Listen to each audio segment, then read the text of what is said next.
Hi everybody, I want to cover some reasonably basic housekeeping things in Teams. One of the things that I don't know is if you are in this default list setting, like I have here with my classes in a list, or if you're in the grid setting, which all of your classes appear in just a big grid on your screen. I have a different tutorial about how to change your screen view. This one is really about classes. So what I'm going to do is show you how to change your class name from the Skyward alphanumeric jargon code to something that makes more sense to you. Now you can see over here I've got Athletic Med State Nationals, Athletic Med 1 and 3. These are my first period classes, so I have them labeled first and first. My 2 second period classes, Athletic Med 2 and Anatomy and Physiology, Civics, Health, Athletic Conditioning. Social Studies Squad is what we call our PLC. Curriculum leaders, the technology team, which are the people that are behind the help desk. So these are the teams that I have. I also have a bunch of hidden teams, and I'll pop those up in a minute. But what I really want to go to is I'm just going to take this one, Athletic Med State Nationals. I'm going to go to the ellipsoid button and I'm going to right click on that button and I'm going to go to Edit Team. And you can see the drop down menu. There's a lot of features there.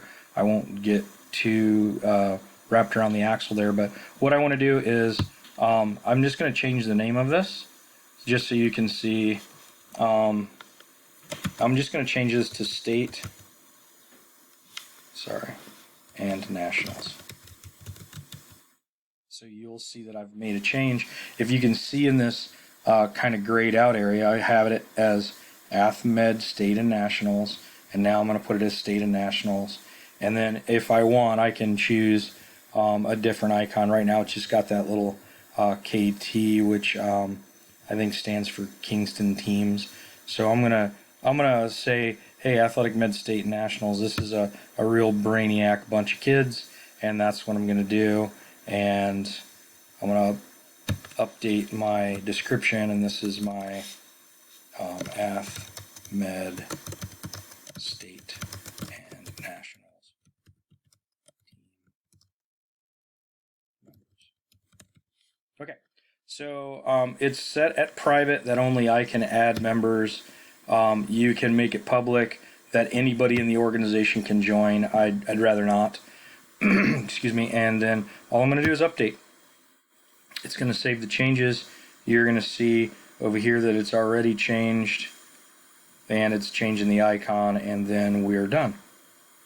So that's the simple version of how you can edit that team, change its Skyward code jargon into something that means something to you. And you can also do features like manage your team, add a channel to your team, add members to your team. All of these things are reasonably intuitive, but if you want me to do a video tutorial, please just go to the help desk and just say, please tell me how to do these things. So go here to the help desk and then just in the general post comment just say, hey, can you guys tell me how to, or can you do a video on how to, and we will try to do it. Thank you.